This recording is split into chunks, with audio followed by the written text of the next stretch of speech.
خوت السلام عليكم، كي دايرين؟ هانيين؟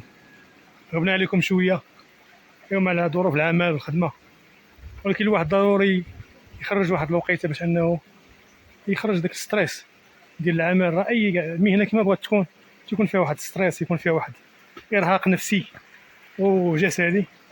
فالضروري بحال الخرجات هادو الانسان تيتفوه شويه، تيحيد داك الضغط اللي تيكون عليه. فاليوم ان شاء الله منطقه اول مره غنجي لها، منطقه ايمين تالا وتزكى، كاينه في النواحي ديال الأنزميس.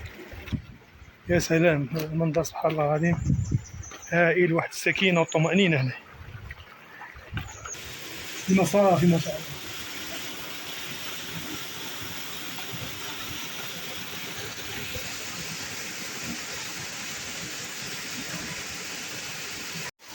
نمشيو نتبردو شوية، هاد الحرارة وصل يوم 32.